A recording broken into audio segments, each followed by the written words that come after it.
Hey guys, it's Matt from Mr. Matt's Arcade. Today I wanted to do an overview and instruction video for my newest model, the two-player pedestal cabinet. Up to this point, I've only done four-player models, but a customer requested a two-player pedestal, so I redesigned everything and built it. The control panel is approximately 36 inches wide. I believe the total depth is about 22 inches deep and somewhere around 36 inches high. Um, it's running the AlphaMax 3D with 10,000 plus games on it, arcade games and a bunch of different systems. It's still my favorite game board. I still think it's one of the best ones on the market right now currently as well. So the two-player pedestal cabinet, you have your player 1 here, player 2 here. Button layout is A, B, C. Bottom row is D, E, F. Player 1 start, player 2 start, coin, and exit. This particular cabinet also has the LED trackball upgrade. It has the coin door upgrade, so you can set it to take quarters or put it on free play. It has the gamepad upgrade, which includes 2 USB ports and 2 USB gamepads, which can be used with the joysticks and buttons for players 3 and 4, or instead of the joystick and buttons for players 1 and 2. This one also has a spinner, and then here is a custom upgrade that the customer requested. So I was able to set it up, configure it, and get about 20 games working with it. It is a rotary joystick. So on the rotary joysticks, you can still go up, down, left, and right, and then you turn the knob either left or right, and it'll change the direction of your guy.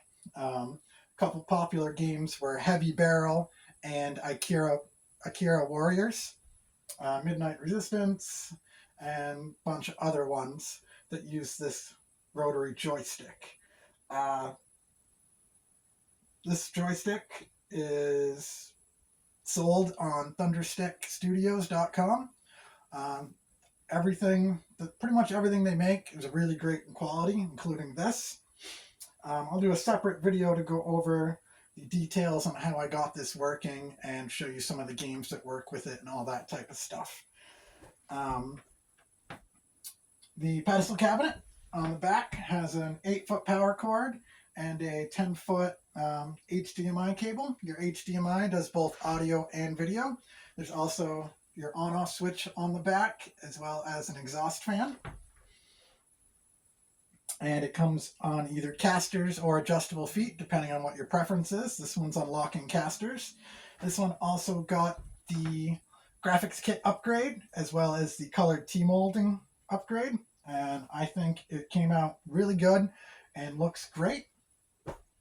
I will bring you in a little closer and just do a quick overview of how the AlphaMax game board works.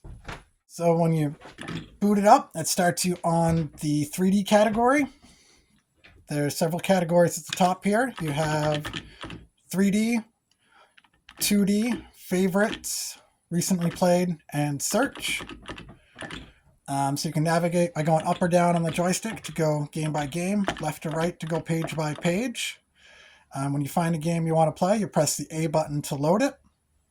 The other way to find games is to press the player 1 start button, and that brings you over to the search menu. And then you have different categories. You have versus, shooting, puzzle, action, sport, racing, 4-player, trackball, and then it breaks it down by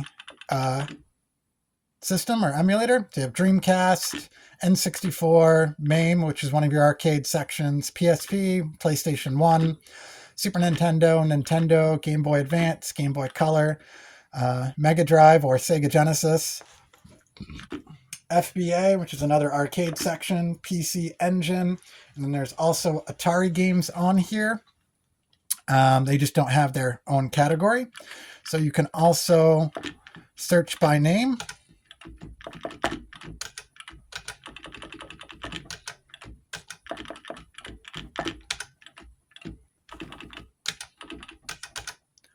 Usually it works if you only type out part of the name in case it's spelled slightly different. And then you press the start button And here is all the games with golden T in the name.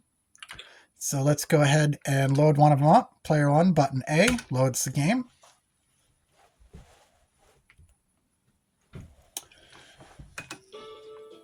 And you press the player 1 or player 2 start buttons.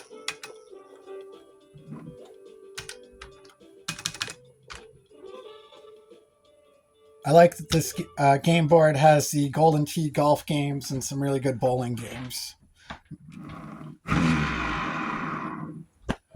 And then when you want to exit the game, you press the pause/exit button in the middle, go down to quit, and that'll kick you back. Some games support save state and load state. So if you did save state and came back in later, you could do load state and pick up where you left off. So you highlight quit, hit A, and that kicks you back to the main menu. Whoops.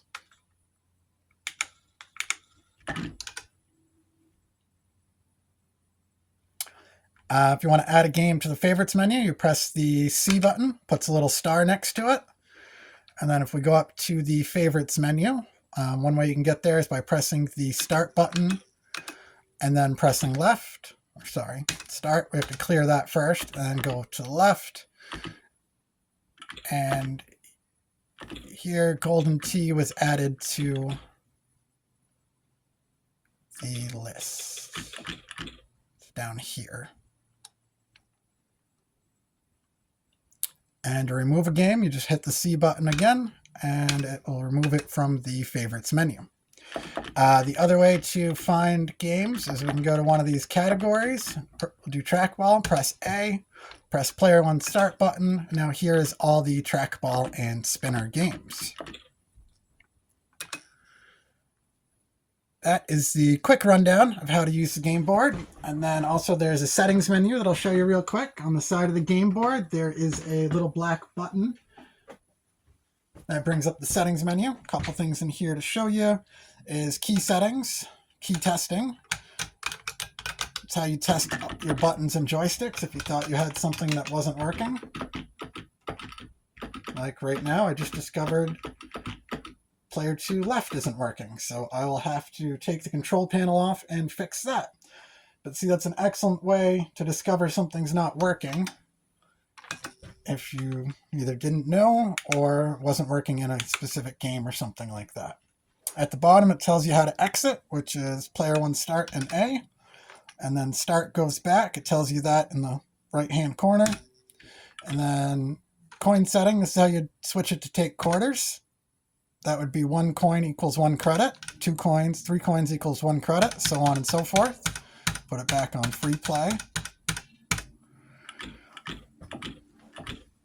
Graphic mode is choices are closed or open. If you do open, it adds a smoothing filter, which some people like. Other people like the regular, more pixelated looks, just something that changes the appearance that you can play with. Then I'll go down here to game settings. You can edit the difficulty and lives of the games. A changes difficulty, B changes lives, C applies those settings to all games. So right now it's at difficulty 0. If I hit A, it's now difficulty 1, and so on. And start goes back, and edit games list.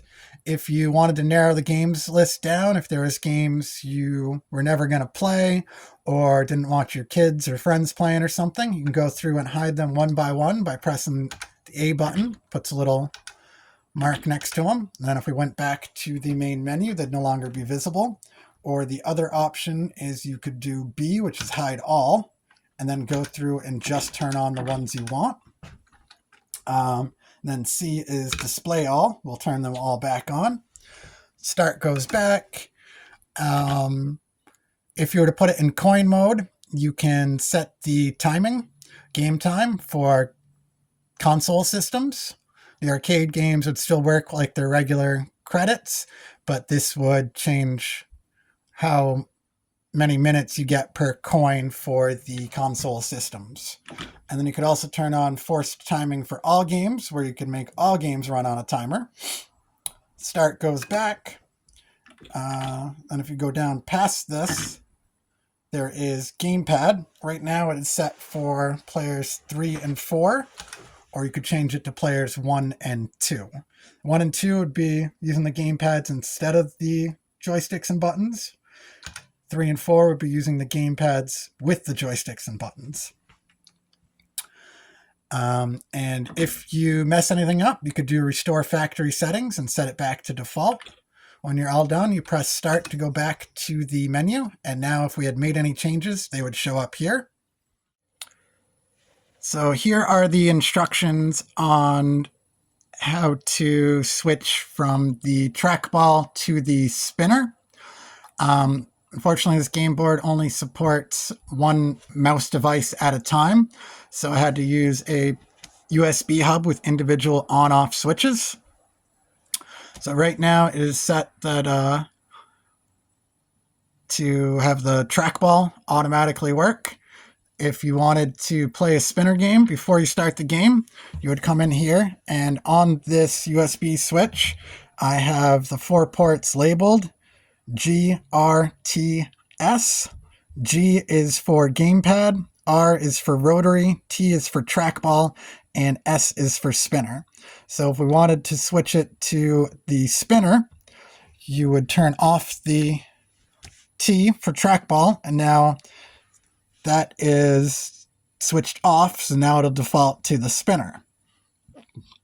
And if you wanted to switch back to the trackball, you should be able to leave the spinner button on and just turn on the trackball.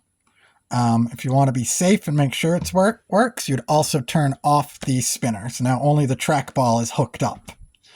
And so it's a little bit of an extra step to switch back and forth between the two, but it takes you 2 seconds and it's really easy to do.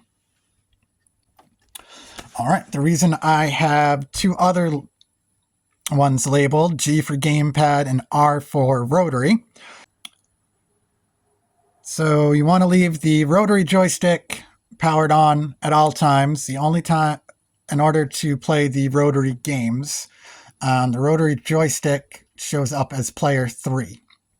So the only time you would need to turn it off is if you wanted to use both USB gamepads. You would plug in both USB gamepads, turn off the rotary joystick, and now the USB gamepads will show up as players 3 and 4. If you leave the rotary joystick powered on and plug in the gamepads, they would show up as players 4 and 5, which wouldn't work correctly. So it's a little extra step. Again, it's really simple to do. It takes no time at all, and is only necessary if you're going to plug in the USB joysticks. So we'll go ahead and turn that back on. So that goes over how to switch between the trackball and spinner, and how to get both USB gamepads to work by turning off the rotary stick.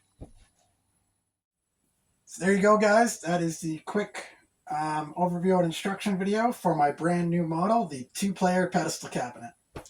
As always, thanks for watching, guys, and game on, my friends.